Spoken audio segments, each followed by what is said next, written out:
system in Poland. They've actually got 24 national parks in Poland.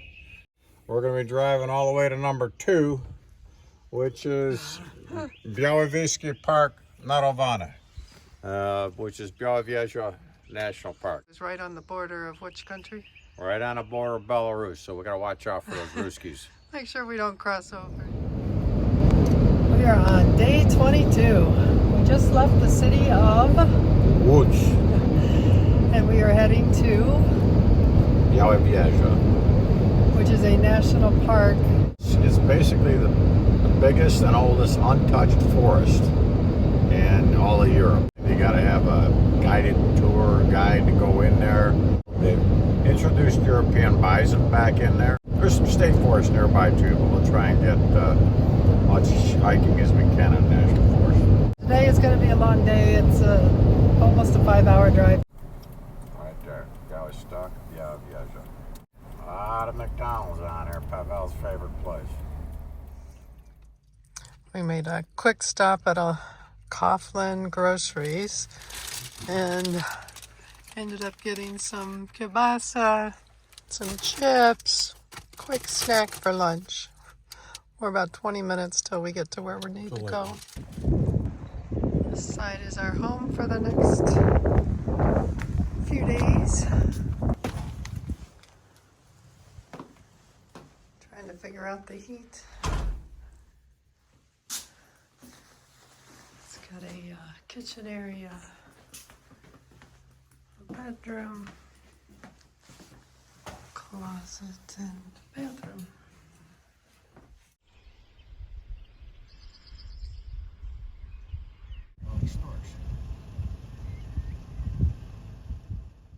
Andrzej Gąbieski's good friend Olimpia is from here, Białowieża. Her grandparents are from here.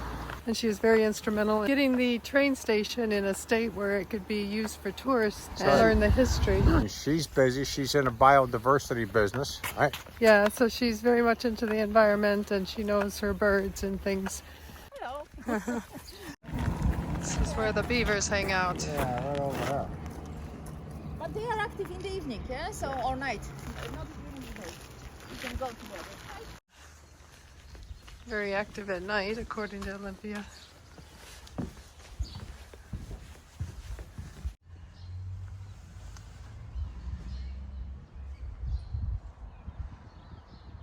I have no idea. How did you learn Because- such good English? In a high school, I was running away from the lectures. Oh, okay. I hate it. But finally, I was. I think after the first year of my study, I was on some kind of workshop, which was protection of amphibians. Okay. They invite me for the workshop protection of amphibians, and I said, okay, I want to be a part of the workshop. But I had no idea what is amphibians. And then I understood when I started to talk to people, I mean, use my head, I understood how important is English. Yeah. But then it very easily came to my mind somehow. Yeah. Just a conversation So with you people. never took formal classes or nothing? I mean, we had in a high Some, school, yeah, yeah, of some, course, but- some we had. And the basic Yeah. grammar I know, which doesn't mean I use proper. It is very good English. And this is white stork over there. Oh, look at that. There's a real storm. Oh my goodness. They're sitting on eggs. This couple starts, it's a young couple, they start to build this nest last year. So last year, they start build on the beginning of May. They didn't manage to have young. This is a bed and breakfast that Olimpia owns. And she has the storks up there nesting up in the tree. This is her place. She has a background in some environmental studies. She worked in different national parks. Just wait. Yeah, so this is the main room with the Beautiful. fireplace and, you know, Fireplace, right? yeah, just for nice evening. Beautiful. See, Andrzej was right. Yeah, Andrzej, they've been sitting here in the evenings and enjoy the life. Escape from the history of my family, you know, even if I don't like it, but Yeah. but it's somehow it's true and Beautiful. Our family used to hunt. So and here you have even bigger. Wow, one. look at this So, guy. See that? Oh my goodness. Yeah, so bison. There's, For guests if they want to wow. just You can fit a lot of people in here now. somehow it's like 18 rooms, yeah. Yeah. It's not covered yet because the people left, so it's like a small double room, yeah. With of course bathroom. Yeah. Nice. But these are the smallest. Schlimmste. These are the smallest. And then be careful, we go up, I will show you that. So for example like this, it's also prepared, I mean we start to prepare so it's not done yet, but it's like a big area one, yeah? So it depends. Sometimes we can make like a family room, to put extra bed, yeah? Just Nice. to... It already has almost 20 years. 20 years? Looks new. Yeah. Nova. Swing mushroom, okay. You could see it because it's We a saw part it, yeah, of- we saw of it on Tarkan, the, when he was taking us on a tour. Yes. He kept on pointing to it. Free-toed woodpecker with No? yellow head, sorry. Here he has a yellow head, which Oh, is a yellow head different woodpecker. species, but also very special, like a white-backed woodpecker, and this one is really cool. And of course, pygmy owl, which is the smallest European owl, and lynx, which is not very Yeah, obvious. lynx they had in their zoo today. Yeah, it So is we- in the nature, it's better to see. So they had a lynx in the zoo.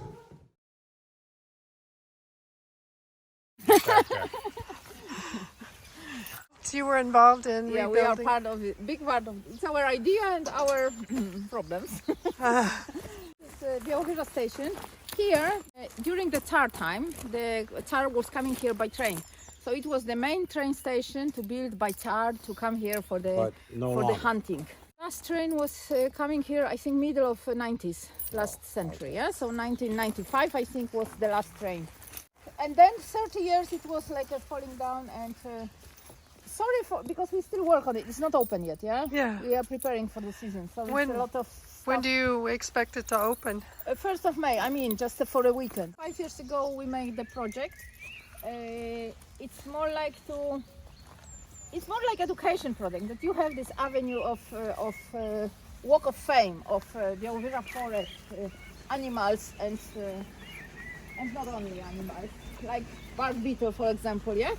So you can see and walk around, and you have 15 different species of the animals and plants which are in Bialowieza Forest. Here we make education. The garden is created for biodiversity, for the insects, you know, for the bees. So this is the idea of the garden. It's very colorful. You see, this is free-toed woodpecker, for example. You have The beaver. a beaver, yeah. Many other species. Then we will go up to exhibition which shows the history, what was here and why this building is here. It's not to promote Tsar time, but it's because this station was built during the Tsar time. We wanted to respect also the history of the. So we create some kind of building in a style of that time, yeah. So. Okay. And at the moment, we have a little cafe here, but now we make changes. So we have 10 days to 10 days make to it, yeah. finish. Oh, we have walls here. Yeah. There is a really nice ground for Play kids. area for kids, yeah. With the kids, with parents can learn also here, yeah, like a Yeah. frog and how do you call this? Dragonfly. Yeah, Yeah. dragonfly. Bee, ant, you know. Caterpillar. So caterpillar, cotton, and butterfly. So you can learn a lot of Okay.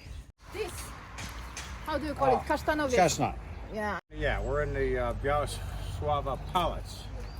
Yes. And we got a nice chestnut tree, and Olympia's giving a big tour of this place. Big tour. It's It not was even shut down open in yet. 1990. We got in here. She had the key to the gate. Otherwise, nobody else would have got in here. And now, please don't show this mess. So here will be cafeteria. It's of course temporary, yeah, because Yeah. it's open from May till September. We have to come back when they open. Yes. The best coffee is here. I tell you, the best coffee in the village. Well, in Podlasie area. How it looked. This is the first picture of Białowieża station. When the first time Tsar came to this by train to Białowieża for hunting. So this is how it looked. So you can see it. It's a kind of similar. Similar, yeah. It's not done one-to-one because it was not an idea, but it was to keep the kind of style to respect the place, the history, the architecture, and here we have like a little exhibition which shows why this station is here and why it looks like it looks, to explain people. But we start with the little history to show that the Białowieża Forest was protected already by Lithuanian and Polish kings, yeah? 1386, right there, buddy. There's your Polish kings hunting expedition. They were the only ones that were allowed to hunt. Whoever Exactly. owned So Yeah, Białowieża Forest was like a private area for hunting, so nobody really could do anything without special permission. This forest looks like it looks because it was already protected so many years, yeah? So 13th century. But after the third, the Polish stop exists, yeah? Then the Białowieża Forest came into the hand of Russian Tsars. But they also, after some time, they start to protect it as a private area for hunting. So it was not a protection to have a nice forest, but for hunting. But it helped to keep this forest in a, this is the oldest, the most amazing, the most natural forest, lowland Europe. So. This is how it looks. The palace, which was there on the place on the museum where you've been yesterday. So this is how it looks. The palace. That's the museum entrance right here. On the other side. On the other side. Yeah. At the moment, museum entrance you have from this side. So this is a side from this direction, and this is a side from the direction of Palace Park. Of course, there is a lot of complaints why we don't talk about Polish kings which protect Białowieża Forest, because this is like a closer history, and we have more monuments which remember the Tsar times. Yeah. That's why it's still history, it's still monuments. Yeah, so we have to, of course, talk about Polish kings and Tsar time. Here is about how many rooms it had. How do they look? One of the room, for example, was glue with the pocztowe stamps. So from the whole world. So can you imagine the one room with the stamps from the whole world? It's amazing, yeah? This is the view from here, really, yeah? So we are just behind the lake. Here we show the other buildings from the Tsar time, yeah? Which are still exist. The governor's house. Yeah, exactly. We were standing right here. Yes. They got two Zubrowe right there. Yeah, 1845. This is how it looks, the station. The station that we're So, in. which was built in 1897, yeah? And and the Tsar came here, moved out. Then the horse was waiting for him. The time of huntings was like a few months, yeah? So the Tsar came here for a few months with all the family and a lot of stuff. So this is how it looks. This is during the German time, the war, during the First World War. So if you were in the palace, this is the view you would have gotten of the station. Very nice. So we're going to open this, you said? Beginning of This year? May. Beginning of May. I mean, end of April, because there is a weekend start, and there is groups of kids coming to learn about nature as well, the bees, the garden, the tracks of animals, and so on, so different nature education activity, and of course cafeteria, and just a place to have a relax. Nice. It's not only for families, because it's a lot Everybody. of people without families come and see the exhibition. They know more about history and general information, nature information as well. So Beautiful. Very nice. Thank you for taking us through. Thank you. It's a very interesting meeting that we had with Olimpia. She's very active here in the town and very knowledgeable about where to go, what to do. She gave us tips on where we could hike and not get in trouble. And we're gonna do that. We're gonna take her recommendations. Thank you, Olimpia. Thank you, Andy, because our Monday has changed now, and our afternoon's changed a little bit. We're gonna do what she recommended.